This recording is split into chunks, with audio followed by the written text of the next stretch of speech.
Chapter 7. The Golden Eyes of Thunderheart. The lessons continued through the summer. Faolan loved learning. He became more and more proficient at rearing up, and he could walk for extended distances upright. His hind legs were becoming very powerful, and because they were more flexible than a bear's, he could jump very high. He took a puppyish delight in showing off his leaping skills. There was an immense spruce tree near the den, the lowest limbs of which were almost as high as Thunderheart's shoulders when she stood. Nearly every afternoon they went to this tree. Faolan was determined to reach that limb by springing up on his hind legs. "Watch me! Watch me!" he yapped. Each day he got closer. "Watch me, Thunderheart! You're not paying attention," he'd scold. "I'm almost there." And then one day he made it. He found himself draped over the limb above the one he had aimed for. He was stunned. "Urska Damas!" he yelped. The curse startled Thunderheart. "Where did you learn that?" she roared. "From you." She chuffed heartily. "Don't laugh at me. I'm stuck."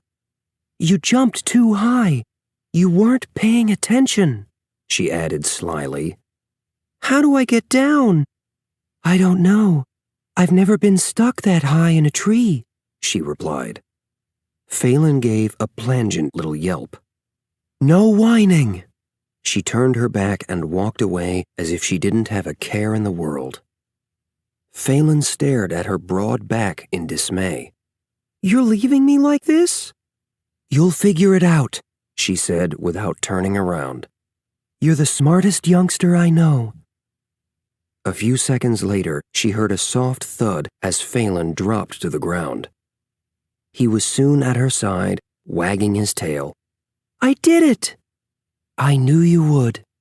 She turned her head and gave him a soft bump with her muzzle. All summer long the pup grew, although to Thunderheart he still seemed small compared to a bear cub. For a wolf pup, however, Faolan was large and very strong. He had abilities that ordinary wolves simply did not possess. He was a wolf without a pack, which made him fiercely independent. And since he had acquired the taste for meat, he had become proficient at hunting down the four-footed animals, the occasional ptarmigan, and other ground-nesting birds. Swifter on his feet than Thunderheart, and with a keenness for strategy, he had managed to chase an injured caribou into a narrow defile and trap him. When Thunderheart arrived, she brought the animal down with a single blow. This strategy worked so well that the two had done it several times since that first occasion. "I love caribou," Faolan said one day after they'd brought down another one. "Where do they come from?" "Different places at different times. In the spring, they come down from the outermost." "The outermost?" "North of here. The taste of the caribou from the outermost in the spring is the best." "How do you get there?" Thunderheart pointed to the North Star. "In the early spring, when the Great Bear constellation rises, you follow the last claw in the foot that points to the North Star. The outermost is in between that claw and the North Star. I once had a den there. Someday." "Someday what?" Faolan asked. Thunderheart looked troubled and didn't answer. "Someday we'll go back?" "Perhaps, but I am not sure if it is good for your kind." "My kind?" Faolan felt his heart race. "But the outermost, it is good for your kind? If it's good for your kind, it's good for my kind." Never mind. Eat up." She was about to say more, but Faolan interrupted. I know, Faolan said wearily. "I must grow fat for winter." "Yes, eat that liver." She yanked out the bloody organ and tossed it to him. He obediently began eating, but his mind turned over what Thunderheart had said. "I am not sure if it is good for your kind." He didn't like the way it sounded and didn't want to hear it again, out loud or in his mind. He would simply seal up his ears. Together, the grizzly and the wolf pup would often hunt late into the summer evenings until the stars broke out. Faolan liked to sleep near the opening of the den, where he could see the stars and hear the star stories that Thunderheart told him. By now, the words and the hidden language of bears beneath the words had become completely transparent to Faolan. Thunderheart would point her paw toward the sky and trace the star picture of the Great Bear constellation with her longest claw. "He leads the way to Ursulana," she whispered. It was to Ursulana, the bear heaven, where Thunderheart was sure her cub's spirit had traveled. Every star seemed to have a story, and every animal a constellation. Faolan was impressed that Thunderheart knew so many. She pointed to the west of the Star Bear to the Wolf constellation. "It's disappearing now in the middle of summer. It shines the brightest and rises the highest in spring, but look, there are the great claws." Faolan blinked as a claw-like figure began to creep up over the purple horizon. "It's late, but it stays the longest, arriving in early winter and staying through summer. If you go to the banks of Hulamir, you can see the young owls of the great Gahul tree practicing their navigation exercises by tracing it. The owls call the great claws the golden talons." "Hulamir? What do you call it? Tree? Navigation?" Faolan asked. He was completely bewildered. Thunderheart made a shuffling sound, which was the way she laughed sometimes. "You're young and you haven't seen much. Hulamir is a vast sea, and there is a group of owls who live on an island in a huge tree in the middle of that sea. These owls are called the Guardians of Gahul. They are very intelligent owls." "You mean smart?" Faolan asked. "Yes, very smart." "As smart as you?" "Oh, much smarter. They can find their way to many places just by looking at the stars and how they move. That is what navigation is, finding one's way by the stars." "But you told me about the star to the north. You find your way by it." "That's easy. That star never moves. It only sits high in the sky. It's my only guide. But the owls use all the stars, the whole sky." "That's probably because they fly and know it better." Thunderheart gave the pup a little squeeze. What a smart little wolf he was. Faolan yawned and said sleepily, "Someday, maybe I'll go to the banks of Hulamir, and maybe even swim to the island." Such a funny word, Hul. What does it mean? "Well," Thunderheart sighed, "some say that it is actually a wolf word and that it is their word for owl." But by this time, Faolan was fast asleep in her arms. With the waning days of summer, Thunderheart had but one thought: eat. Eat all one could for the winter. The cold sleep was coming, and the two of them must have enough fat. But beyond her overwhelming obsession about Faolan's size and the question of fat, there was another more elusive fear, that of the cold sleep itself.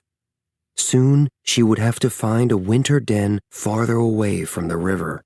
She was not sure if wolves went into their dens and slept for endless days. How would she know? She had slumbered through every winter of her life. She knew nothing of the winter world and what other animals did. How would she explain this to Faolan? She knew that she changed during this sleep.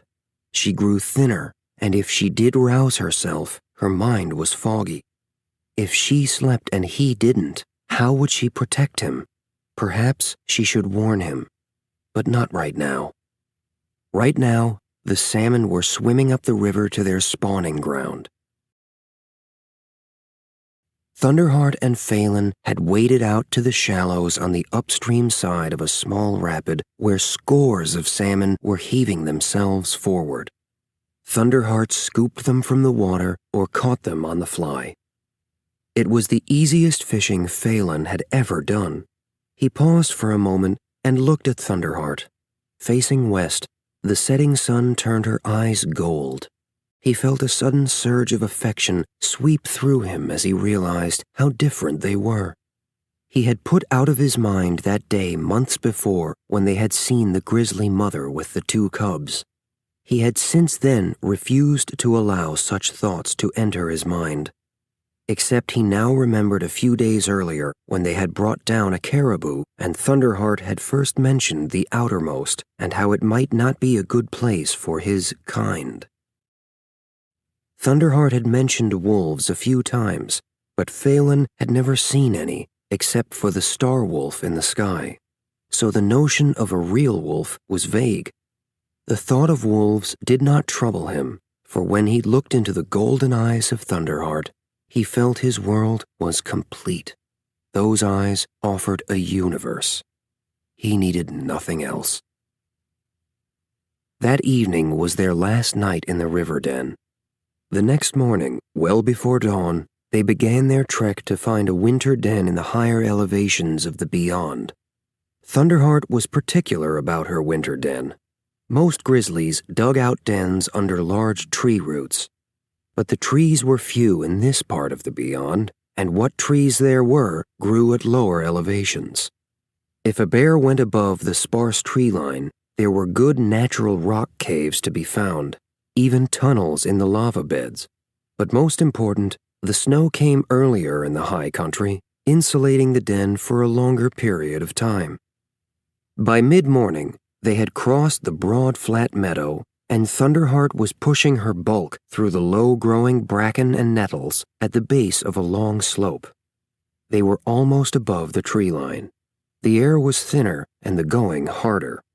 Thunderheart's breath came in labored, bellowing huffs, but she marveled at Faolan, who never seemed to tire. His chest had broadened, she noticed, and she suspected it might have been because of his jumping, which he loved to practice.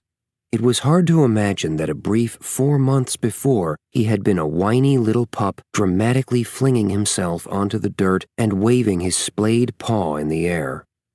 Now he scampered ahead. He had already pounced on a marmot and made quick work of him. His muzzle was still covered in blood. Thunderheart had insisted that Faolan consume the liver entirely himself, for she knew that it was rich and would give him fat. She would never cease worrying about his size, and she was not ready yet to warn him about how she changed during the cold sleep. Not yet, she told herself. The days had shortened considerably, and by late afternoon, as the long shafts of the setting sun angled across the short grass of the slope, Thunderheart found what she thought might be a suitable winter den. It was near a rock where they had commenced digging. Thunderheart's paws were much larger than Faolan's, but Faolan anchored himself firmly by the 4 toes of his back paws and dug furiously with his 5-toed front paws. The 5th toe was somewhat smaller, and Thunderheart had wondered once what such a small claw could accomplish. It turned out to be perfect for digging. The bear and the wolf had not been working long before both of them struck something hard. Faolan looked up in surprise and paused, but Thunderheart grew excited. She had heard that sound before. It was a hollow caw-caw noise. In another minute, she grunted in delight. They had uncovered a lava bed with a natural tunnel that had been made from the flow of an inactive volcano to the north and west. Off the first tunnel, there was an elevated section that would trap heat and provide good drainage if there were any leaks from above. "This is perfect," she said, looking around. "Just perfect." "Perfect for winter?" Faolan asked, for he had the feeling Thunderheart was referring to something else. The grizzly looked at him now. Her gaze was very serious. "I must explain something to you, pup." Faolan felt a dread stir deep within him. "Please don't talk about wolves again. Not wolves." "I am not sure what wolves do. but bears sleep through the winter. Our hearts grow slower and beat but a few times when there were many beats before." Mine too, Faolan said, although he could feel his heart racing. "No, Faolan, yours doesn't." "I'm just like you, Thunderheart." "No, you're different. I sense you are not going to sleep as deeply as I do." "I'll try, I promise." "You can try all you want, but that doesn't matter. You will most likely grow bored here." She glanced around at the tunnel. "Oh, no, I won't. I love to watch you sleep." Thunderheart lifted a paw to silence him. "Don't interrupt. You're big now. You will get hungry. All I am saying is that if you grow hungry and bored, you have my permission to go out. Snow rabbits are plentiful here. They don't sleep, I am sure of that." Faolan was suddenly alarmed. "Are you saying I am like a snow rabbit? Are you telling me to go play with a snow rabbit?" His voice seethed with indignation. "Faolan!" Thunderheart roared, and the lava rock walls of the tunnel shivered. "Don't act stupid. I'm telling you to go out and kill the rabbit, eat it, not play with it." "Oh," said Faolan meekly.